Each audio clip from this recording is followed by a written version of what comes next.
Good day everyone, I'm Rowena Hapal speaking.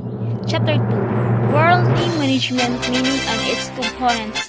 Subtopic C, Supply Chains, a Sources of Competitive Advantage, Optimizing and Supply Chains. A supply chain is the network of relationship between the upstream and downstream activities with all stakeholders who are involved in this chain of relationship. I interviewed for supply chain leadership position at a small company. The head of operation nodded knowingly as a ticket of my accomplishment, cost of goods reduction, lead time improvements, inventory accuracy, or suppliers relationship management. So we have, for example, of supply chains as sources of competitive advantage, optimizing and supply chains. First example, if a particular good of service has to be delivered to the customers. Second example, there are raw materials that are needed for the manufactured. Third example, the forms of transport and means of storage for raw materials.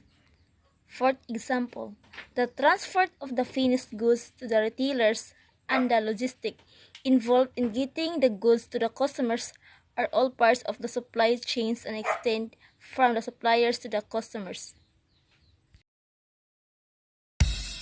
Supply chain. In other words, there is a chain of relationship between the firm and the partners involved in this chain. Therefore, supply chains are comprised all of these stakeholders, and the relationship between them determine the effectiveness and the supply chain. In contemporary times, supply chains can be sources of competitive advantage, as efficient management of the supply chains lead to cost savings and synergies between the components of the supply chains leads to greater profitability for the firms. It is for this reason that many business leaders have focused their energies on optimizing the supply chains for increasing the top line as well as the bottom line. Supply chains as strategic levers. In times of economic recessions, supply chains can be used as strategic levers as they can be optimized to perform better than the rivals do so that more profits can be extracted, the lesser cost inquired.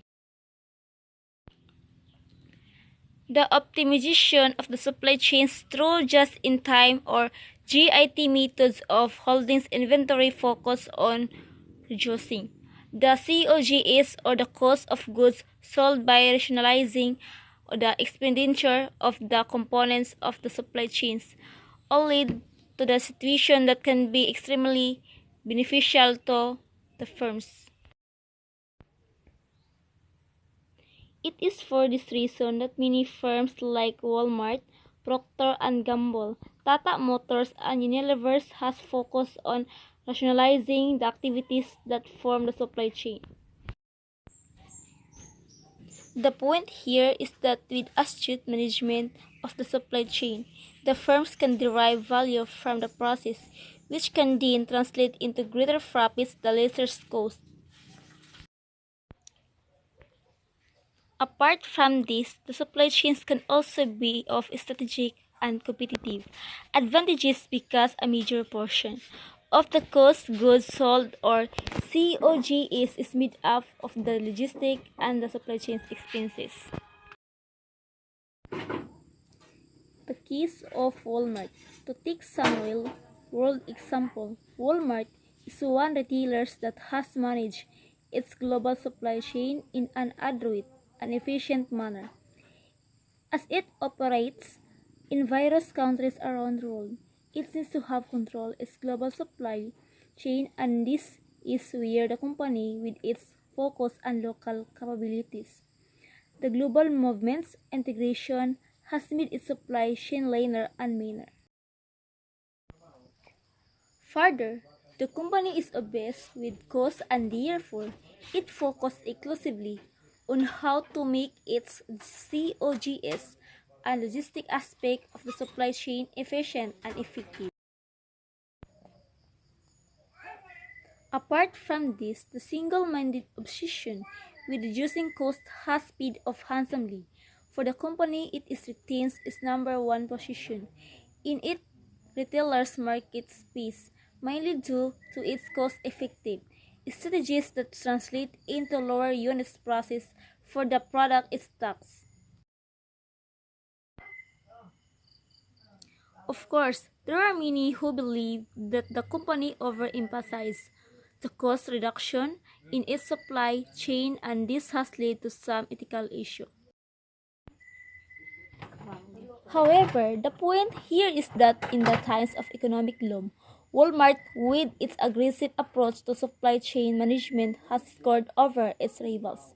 Without suggesting that ethics should be discarded or ignored, the fact remains that a concentrated effort to rationalize supply chain can pay off well for companies.